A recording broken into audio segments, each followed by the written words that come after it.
भंडारा जिले में यूरिया और अन्य रासायनिक खाद की आपूर्ति अपर्याप्त है। इसके साथ ही बढ़ती कीमतें और लिंकिंग सिस्टम के कारण किसानों को भारी परेशानियों का सामना करना पड़ रहा है। हाल ही में हुई अतिवृष्टि ने भी जिले के कई तहसील में फसलों को भारी नुकसान पहुंचाया है, जिससे किसानों के लिए इस खरीफ सीजन की शुरुआत ही संकट से भरी हो गई है। इसी पृष्ठभूमि में किसानों को रासायनिक खाद सुलभ और सस्ती दरों पर उपलब्ध कराने, लिंकिंग प्रणाली पर तत्काल रोक लगाने, कीमतों पर नियंत्रण, अतिवृष्टि से प्रभावित किसानों को त्वरित सहायता और निःशुल्क बीजों की तत्काल उपलब्धता सुनिश्चित करने की मांग को लेकर जिला कांग्रेस की ओर से जिलाधिकारी डॉक्टर संजय कोलते को ज्ञापन सौंपा गया। ज्ञापन में शिष्टमंडल ने प्रशासन से मांग की है कि किसानों की गंभीर स्थिति को देखते हुए तत्काल प्रभाव से आवश्यक कदम उठाए जाए, ताकि उन्हें राहत मिल सके और आगामी कृषि कार्यों में कोई बाधा न आए। ज्ञापन सौंपते समय साकोली के विधायक नाना पटोले, सांसद डॉक्टर प्रशांत पडोले, जिला परिषद अध्यक्ष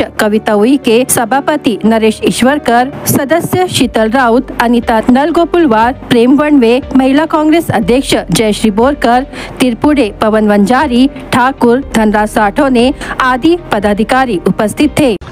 बघा की जे खताचा कोटा युरिया आणि डीएपी ही दोन खतं जी सबसिडाईज आपल्याला मिळतात, ही खतं ब्लॅक मार्केटिंग मध्ये मोठ्या प्रमाणात विकल्या जाते, हे सत्य आहे। ते आज कलेक्टरच्या समोर कृषी विभागाच्या अधिकाऱ्यांनी मान्य केलेलं आहे। त्याच्यातला महत्वाचा प्रश्न असा आहे की शेतकऱ्यांची लूट कुठल्या किती पद्धतीने लूटलं जाते, त्यांना एक लिंकिंग दिलं जाते आणि ज्या गोष्टी शेतकऱ्यांना पाहिजे नाही त्याही शेतकऱ्याला खरेदी करावं लागतं, तेव्हा त्याला खात मिळतं। जवळपास 400 रुपये पर पोतडी युरिया देण्याचं काम इथं चाललेलं जवळपास 200 रुपये